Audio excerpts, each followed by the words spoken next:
하늘나라 구명조끼라는 제목으로 말씀을 전가하겠습니다. 지난 9월 5일 저녁에 제주 추다도에서 해남으로 향하던 돌고래호가 침몰하는 사고가 있었습니다. 13명이 타고 있었는데 10명은 사망하게 되고 3명이 구조가 되었습니다. 그 중에 8명은 행방을 아직도 찾을 길이 없는 그런 상태입니다. 지난해 4월에 세월호가 침몰했을 때도 그랬듯이 이번 사고에도 똑같은 레퍼토리를 반복하고 있습니다. 안전불감증, 넉장대처 이런 것들을 해마다 똑같은 말을 반복하고 있는 것을 보게 됩니다. 탑승자 명부가 엉터리였고 또 안전관리도 부실했다고 지적을 하고 있습니다. 이것은 제도를 무시하고 현장에서 규정을 무시하고 안일하게 행동하고 대처했기 때문이라는 겁니다. 그리고 해경의 초동 대처가 늦었다는 지적을 하고 있습니다. 이번 돌고래호 침몰 사고 유족들은 지난 5일 저녁에 사고가 접수된 시각으로부터 6일 오전까지 11시간 동안 해경이 어느 지역에서 어떤 방식으로 수색을 했고 조명탄을 몇 발을 쐈는지 또 서치라이트를 갖춘 배가 몇 척이 거기에 참여를 했는지 등에 대해서 해명을 요구하고 있습니다. 그런데 생존자 3명이 한결같이 입을 모아 그들은 탑승자들이 구명조끼를 입지 않았다라고 그렇게 이야기를 했습니다. 왜 구명조끼를 안 입었느냐고 그랬더니 냄새가 나서 입지 않았다고 그렇게 이야기를 합니다. 그래서 이것은 예견된 인재였다라고 그렇게 말하기도 합니다. 출항할 때는 반드시 안전을 위하여 안전조끼를 입어야 합니다. 근데 그들은 냄새가 난다고 그 안전조끼를 입지를 않았다는 겁니다. 구명조끼는 생명조끼입니다. 그러기에 귀찮아도 입어야 되고 냄새가 나도 입어야 되고 거추장스러워도 입어야 되고 베테랑이라 할자도 입어야 되는 것입니다. 그래야 위험한 일을 당했을 때 구조될 수가 있는 겁니다. 근데 돌고래 탑승자들이 그 구명조끼를 입지를 않았습니다. 자기들의 탐배가 설마 그렇게 침몰할 것이라는 생각을 그들은 하지 않았기 때문일 것입니다. 또한 교만했기 때문에 입지 않았을 수도 있습니다. 그들은 수영을 잘하는 그런 사람이었는지도 모릅니다. 그들 중에는 수영을 잘해서 물개라는 별명을 가진 그런 사람도 있었을 수 있습니다. 수영을 좀 잘한다고 물개로 착각하면 안 됩니다. 사람들이 수영을 잘한다고 물개라고 불러주니까 자기가 진짜 물개인 줄로 착각하고 구명조끼를 안 입으면 안 됩니다. 사람이 물개가 될 수가 없습니다. 제가 만약에 돌고래를 탔다면 저는 구명조끼를 반드시 입었을 것입니다. 왜냐하면 저는 겁이 많기 때문입니다. 저도 수영을 좀 합니다. 섬에서 살았기 때문에 늘 바다를 끼고 여름이면 바다가 우리의 놀이터입니다. 그렇지만 그런 곳에 갈 때는 저는 구명조끼를 입습니다. 왜냐하면 제가 물개가 아니라는 사실을 알기 때문에 그렇습니다. 여러분 강이나 바다에 가면 반드시 구명조끼를 착용하십시오. 낚시하러 갈 일이 있으면 여러분 반드시 구명조끼를 입고 나가십시오. 냄새가 나도 입어야 됩니다. 귀찮아도 입어야 됩니다. 수영을 잘한다고 해도 물개라는 소리를 들을 정도로 할지라도 여러분 구명조끼 입어야 됩니다. 거센 풍랑과 조류에 휩쓸리면 여러분 수영 실력 아무것도 아닙니다. 구명조끼는 생명조끼입니다. 여러분 바다를 항해할 때 반드시 구명조끼를 입어야 하듯이 인생의 항해에도 신앙의 항해에도 우리는 구명조끼를 입어야 됩니다. 그 구명조끼가 바로 십자가입니다. 오늘 본문 24절에 보면 이에 예수께서 제자들에게 이르시되 누구든지 나를 따라오려거든 자기를 부인하고 자기 십자가를 지고 나를 따를 것이니라 그랬습니다. 예수님을 따라오려고 하면 자기를 부인하고 자기 십자가를 지고 따르라고 하는 것입니다. 자기를 부인하는 것과 자기 십자가를 지고 하는 것은 똑같은 말입니다. 오늘 본문의 말씀에서 가장 흥미를 이끄는 것은 21절의 비로소라는 말입니다. 21절에 보면 이때로부터 예수 그리스도께서 자기가 예루살렘에 올라가 장로들과 대제사장들과 서기관들에게 많은 고난을 받고 죽임을 당하고 제3일에 살아나야 할 것을 제자들에게 비로소 나타내셨다 그랬습니다. 지금까지 예수님께서 고난을 받으셔야 한다는 것과 또한 그 고난으로 해서 죽어야 한다는 것과 이런 말씀들을 제자들에게 가르쳐 주지를 않았습니다. 오늘에야 비로소 처음으로 드러내놓고 예수님께서 고난을 받고 죽임을 당하게 될 것을 말씀을 하셨다는 것입니다. 왜 비로소 지금 이때야 이 말씀을 하는 것인가? 이제 이 이야기를 해도 소화할 수 있다라고 생각했기 때문입니다. 제자들이 그만큼 성숙해졌다라고 생각을 했습니다. 우리가 읽은 본문 바로 앞에 보면 16절에 보면 주는 그리스도시요 살아계신 하나님의 아들이십니다라고 베드로가 고백을 합니다. 그러니까 예수님이 그래서 감동을 받습니다. 자, 그렇기 때문에 이제는 이 이야기를 해도 된다라고 하고 비로소 그 이야기를 했더니 어떤 일이 일어났습니까? 22절에 보면 베드로가 예수를 붙들고 항변하여 이르되 그럽니다. 항변하여 이르되, 예수님이 고난을 받고 죽어야 한다고 그러니까 베드로가 오히려 예수님을 붙들고 항변하고 있습니다. 오히려 예수님을 책망하고 있습니다. 그러면서 절대로 그렇게 해서는 안 된다라고 그럽니다. 자, 그러자 예수님께서 베드로를 꾸짖습니다. 사탄아 물러가라. 너는 나를 넘어지게 하는 자로다 그럽니다. 사탄은 넘어지게 하는 자입니다. 예수님까지도 넘어지게 하는 자입니다.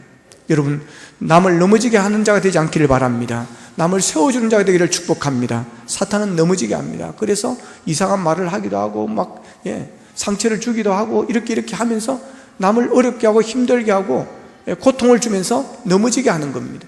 그러나 여러분, 성령님은 주님은 우리를 세워주시는 분이십니다. 그래서 오늘 세우는 자, 일으키는 자가 되어야 될 줄로 믿습니다. 자, 그래서 이어서 제자들에게 예수님께서 24절에서 이렇게 말씀하십니다. 누구든지 나를 따라오든 자기를 부인하고 자기 십자가를 지고 나를 따를 것이니라. 예수님을 따르려고 하면 반드시 자기를 부인하고 자기 십자가를 져야 한다라고 하는 것입니다. 십자가 없이는 이 길을 갈 수가 없다라고 하는 것입니다. 십자가 없이 이 길을 가면 반드시 무너지게 되어 있고 끊어지게 되어 있고 넘어지게 되어 있다는 겁니다.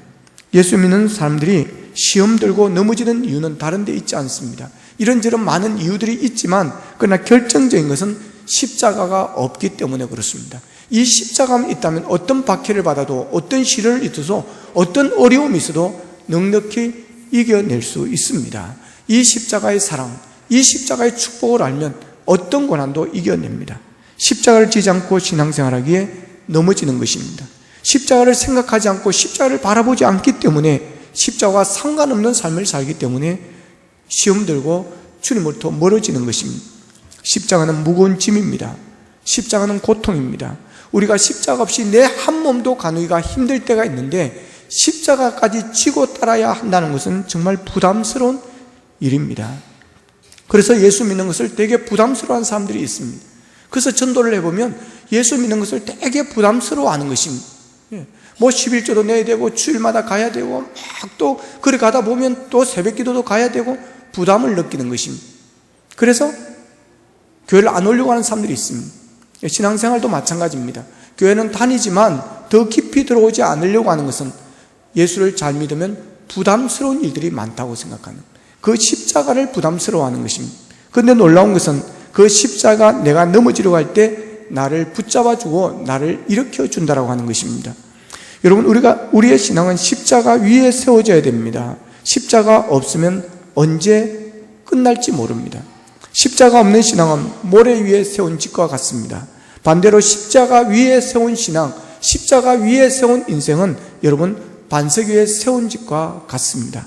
마태복음 7장 24절에서 27절 말씀입니다. 그러므로 누구든지 나의 이 말을 듣고 행하는 자는 그 집을 반석 위에 지은 지혜로운 사람 같으리니 비가 내리고 창수가 나고 바람이 불어 부딪히되 무너지지 아니하나니 이는 주추를 반석 위에 놓은 까닭이요 나의 이 말을 듣고 행하지 아니하는 자는 그 집을 모래 위에 지은 어리석은 사람 같으리니 비가 내리고 창수가 나고 바람이 불어 그 집에 부딪히며 무너져 그 무너짐이 심하니라 그랬습니다. 모래 위에 세운 집과 반석 위에 세운 집의 차이는, 반석 위에 세운 집은 비가 내리고 바람이 불어 부딪히고 창수가 나도 무너지지 아니하지만 모래 위에 세운 집은 비가 오고 창수가 안 오고 바람이 불어 부딪히면 무너져 쓸 수가 없게 되어진다고 하는 것입니다. 우리의 인생도 이와 똑같습니다. 우리의 신앙도 이와 똑같습니다. 모래 위에 세우면 무너집니다. 그러나 반석 위에 세우면 무너지지 않습니다. 십자가 위에 세우면 무너지지 않습니다. 십자가 없이 세우면 반드시 무너집니다. 십자가가 반석입니다. 십자가가 우리 신앙의 뼈대고 우리 신앙의, 우리 인생의 철골과 같습니다. 그러기에 십자가 빠진 신앙은 뼈대가 없고 철골이 없는 부실공사, 부실인생, 부실신앙이 되어지는 것입니다. 오늘 본문 23절에서 보면 예수님께서 베드로에게 사탄아 내 뒤로 물러가라 그러시면서 하시는 말씀이 너는 나를 넘어지게 하는 자로다 그랬습니다. 베드로는 예수님이 십자가에서 죽을 것을 막으려고 했습니다. 십자가와 예수님을 떼어놓으려고 했습니다. 그런데 예수님은 그것을 너는 나를 넘어지게 하는 자라고 그렇게 말하고 있습니다. 예수님과 십자가를 떼어놓으면 안 된다라고 하는 것입니다. 그래서 예수님은 십자가를 피하지 않았습니다. 그 십자가 예수님을 붙잡아 주었고 예수님을 위대하게 만들어 주었습니다. 십자가는 우리를 세워주고 우리를 받쳐줍니다. 우리를 넘어지지 않도록 우리를 지탱해 줍니다. 십자가 우리를 강력한 능력의 사람으로 만들어 줍니다. 그래서 예수님께서는 십자가 진 같은 고생인 줄 알지만 그럼에도 불구하고 자기를 부인하고 자기 십자가를 치고 따르라고 그렇게 말씀합니다. 여러분, 십자가를 멀리하면 안 됩니다. 십자가를 우는 가까이 해야 됩니다. 십자가를 치고 주님을 따라야 됩니다. 힘들다고 피하면 안 됩니다. 박해가 있어도 핍박이 있어도 그것을 오늘 끝까지 감당해야 됩니다. 그것이 나의 십자가이기 때문에 그렇습니다. 바다를 항해할 때는 반드시 구명조끼를 입어야 하듯이 천국을 항해하는 우리는 이 영적인 구명조끼 십자가를 우리가 지고 주님을 따라가야 됩니다. 그래야 인생의 항해길에서 거친 바람과 풍랑에 여러분 조류에 침몰할다 할지라도 여러분 거기서 다시 살아나게 되어지고 구원받게 되어집니다. 이 십자가가 없으면 인생의 항해에서 침몰하면 구원받을 길이 없습니다. 십자가만이 우리를 인생의 바다에서 구원해주고 이 십자가만이 우리를 죄에서 우리를 건져주시고 이 십자가가 우리를 지옥에서 올라오게 만들어주시는 사닥다리가 되어짐을 믿으시기를 축복합니다. 십자가는 배를 바다에 고정시키는 닭과 같습니다. 십자가는 우리의 신앙을 넘어지지 않도록 붙잡아주는 닷인 것입니다. 십자가가 짐이 될 수 있습니다.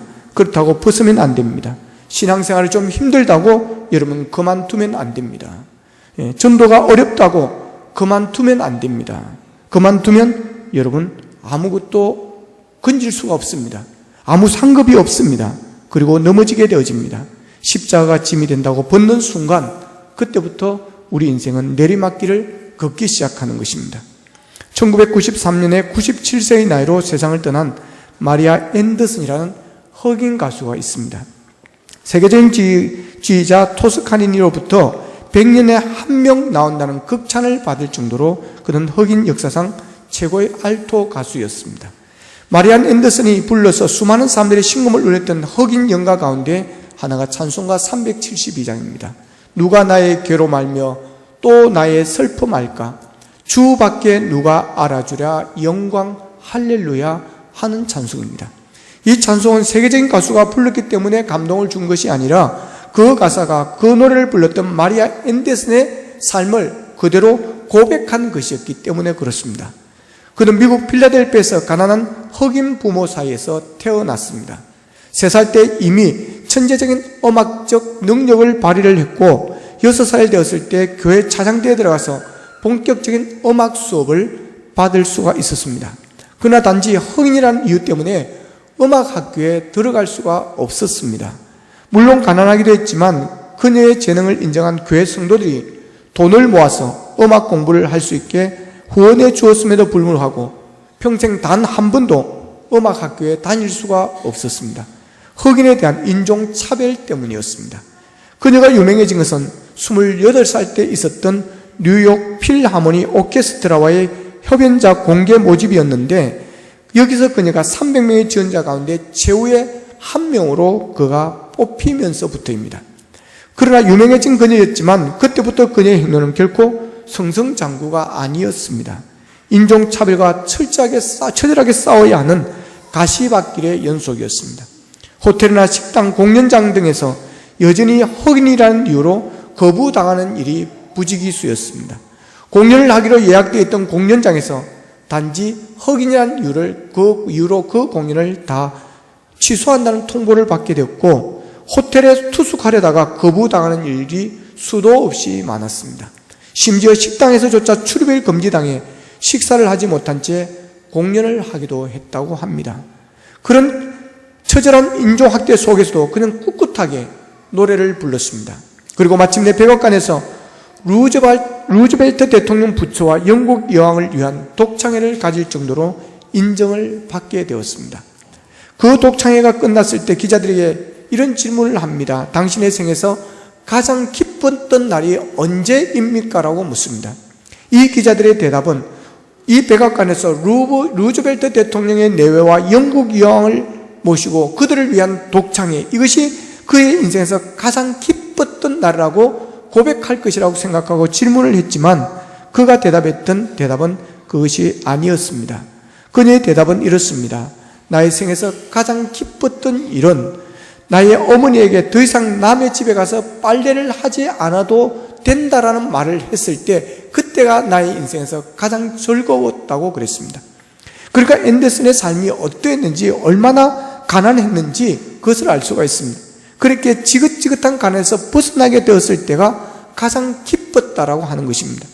그런 비참했던 가난과 가혹했던 인종차별의 아픔을 겪었던 그녀였기에 그 누가 나의 괴로 말며 또 나의 슬픔 알까? 주밖에 누가 알아주라 영광 할렐루야라고 찬송을 부르실 때 온 전역이, 미국의 온 전역에서 그 찬송을 듣고 모두가 펑펑 울기도 하고 뜨거운 가슴으로 그 은혜를 받았다라고 하는 것입니다. 고난이 앤더슨의 영성을 더욱더 깊이 만들어 주었고, 그가 부르는 찬양이 그랬기에 더 많은 사람들에게 영적 감동을 주는 그런 찬양가로, 그런 가수로 인정을 받을 수 있었다라고 하는 것입니다. 여러분, 이 세상에 고통과 고난이 없이 살아간 인생은 아무도 없습니다. 아무도 고통을 원하지 않지만, 아무도 고난받는 것을 좋아하지 않지만, 이 고통과 고난의 터널을 지나면 점검으로 변화되어지는 역사가 일어납니다. 그래서 시인은 시편 119편 71절에서 고난당하는 것이 내게 유익이라고 표현을 했습니다.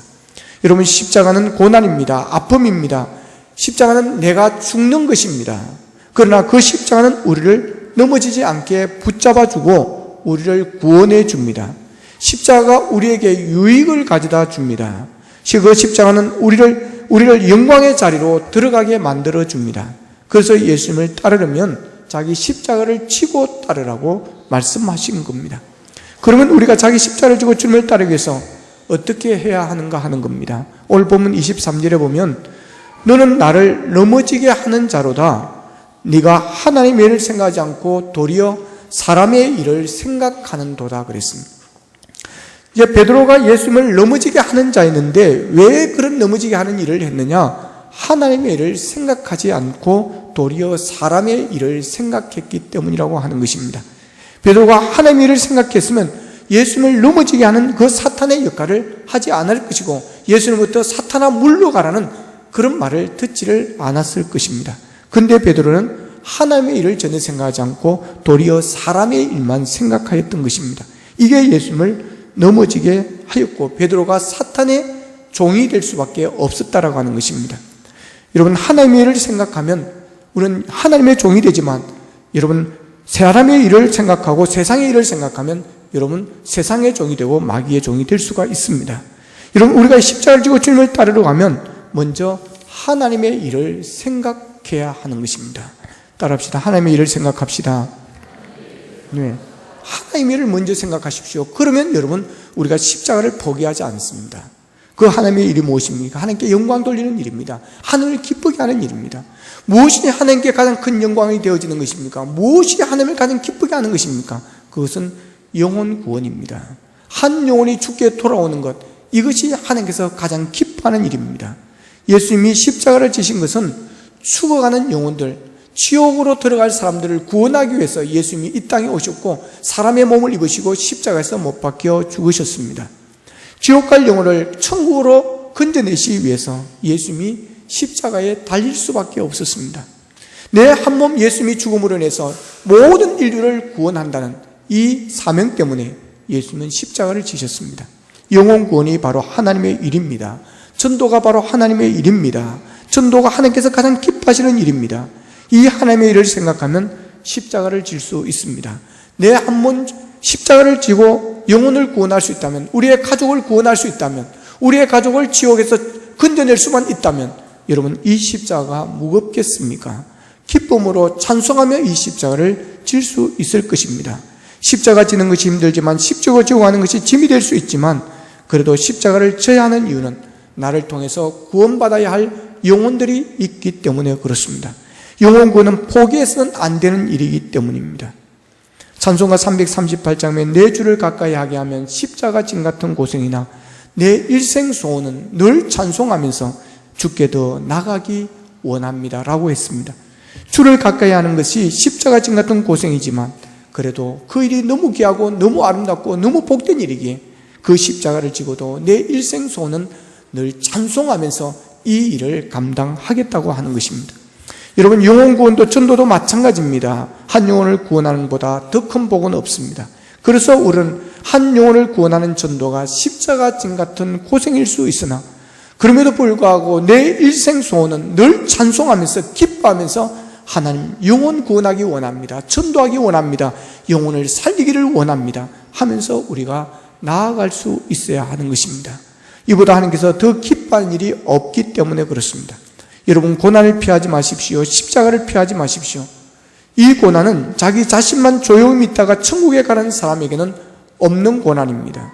이 고난은 자발적으로 주님과 복음을 위해서 살려고 하는, 영혼을 구원하려고 하는 그 사람들에게만 찾아오는 고난입니다. 사실 전도하고 선교하려고 애를 쓰다 보면 얼마나 많은 고난을 당하게 되는지 모릅니다. 전도하다 보면 욕도 얻어먹습니다. 막 화도 내고 그럽니다. 눈치도 많이 봐야 됩니다. 또 이상한 사람으로 막 간주하기도 합니다. 그래도 우리는 이것을 포기할 수가 없습니다. 이것을 벗어버릴 수가 없습니다. 이것은 너무 귀한 일이기에 우리는 십자가 짐 같은 고생일지라도 우리는 찬송하면서 기뻐하면서 소망을 가지고 우리는 이 십자가를 지고 가야 하는 것입니다. 지옥불에서 고생하는 그들을 건져내는 그 기쁨, 내가 이 십자가를 짐으로 그들이 다 돌아올 수 있다고 한다면 여러분, 이보다 더 기쁜 일이 어디 있겠습니까? 사도 바울은 좋은 가문에서 태어나 최고의 학문을 공부했기에 그의 출세가 보장된 사람입니다. 그러나 부활하신 주님을 만나고 그는 모든 것을 다 버리게 되어집니다. 그리고 복음을 전하는 사도가 되어지고 가는 곳곳마다 매를 심하게 맞고 헐벗고 굶주립니다. 옥에 갇힙니다. 생명의 위협을 여러 번 받게 되어집니다. 그럼에도 불구하고 중단하지 않고 복음을 전하다가 그는 순교합니다. 우리가 복음을 위해서, 주님을 위해서 수고하고 고난당할 때 주님이 함께 하실 뿐만 아니라 이 땅에서 100배의 축복을 약속하셨습니다. 그리고 예수님과 함께 1000년 동안 왕노릇 할 것이라고 약속하셨습니다. 코바디스라는 영화가 있습니다. 그 내용 중에 나오는 코바디스 도미네라는 말은 주님 어디로 가시나이까 하는 것입니다. 이 영화에 등장하는 이 네로 황제는 소위 예술가로 자처하는 사람이었습니다. 그래서 자신이 살고 있는 그 로마시가 마음에 들지를 않았습니다. 그래서 다시 한번 새롭게 이 로마 도시를 예술적 도시로 꾸미고 싶었습니다. 그래서 사람들이 죽거나 다치거나 상관없이 로마를 다시 만들기 위해서 불을 저질러 버렸습니다. 그러나 의외로 사람들의 비난과 원망이 쏟아지는 것입니다. 우리는 그런 도시에 살고 싶지 않다는 것입니다. 왜 사람이 상처를 입고 죽고 하면서까지 그런 도시를 만들어야 하느냐는 것이었습니다. 네로는 당황하기 시작합니다. 그래서 이 위기를 모면하기 위해서 기독교인들에게 방화 혐의를 다 뒤집어 씌워버리는 것입니다. 그래서 평소에 기독교인들이 항상 불로 이 세상을 심판받는다고 떠들지 않았느냐, 결국 불을 지른 사람이 그러기에 기독교인들임에 틀림이 없다는 유언비어를 퍼뜨리기 시작합니다. 그래야 수만 명의 기독교인들이 원형 극장에서 억울하게 청을 당하고 화형을 당하고 그럽니다. 로마시에 불은 네로가 저지르고 박해는 피해는 기독교인이 입었습니다. 이때 베드로가 사람들과 함께 일단 위기를 잠시 피하기 위해서 급히 로마를 빠져나옵니다. 그리고 한참을 걷다가 예수님이 로마로 들어가고 있는 것입니다. 그런 박해와 핍박이 있는 그곳으로 예수님이 들어가고 있는 것입니다. 깜짝 놀란 베드로가 주님 어디로 가시나이까? 주님 어디로 가시나이까 묻습니다. 그러다 주님께서 네가 버리고 난 로마로 가서 내가 다시 십자가에 못 박혀 죽으러 간다 그럽니다. 베드로는 이 말 듣고 다시 발걸음을 로마로 옮기게 되어지는 것입니다. 그리고 열심히 복음을 전하다가 붙잡혀 사형 선고를 받습니다. 그는 감히 주님과 같은 모양으로 죽을 수 없다며 나를 십자가에서 매달라 죽이지 말고 거꾸로 매달아서 나를 죽여달라고 그럽니다. 베드로는 자기의 십자가를 졌습니다. 그리고 주님을 따랐습니다. 베드로는 전도의 십자가가 짐 같은 고생이었지만 그는 포기하지 않았습니다. 그렇기에 로마가 복음화되는 기적이 일어났습니다. 십자가를 지는 것은 괴로운 일이지만 그게는 반드시 영광이 있습니다.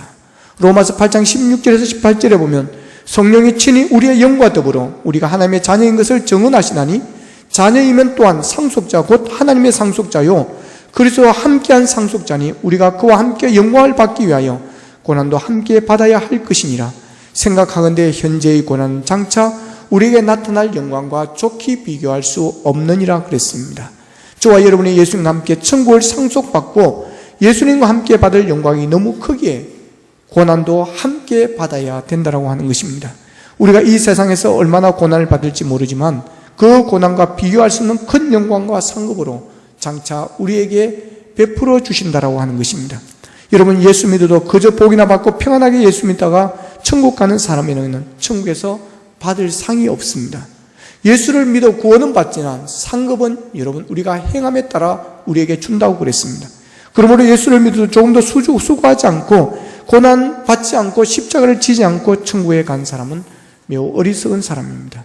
왜 사도들이 복음을 전하다가 매를 맞고 감옥에 들어가면서 영광으로 알고 기뻐했는지 아십니까? 하늘의 상을 알기 때문입니다.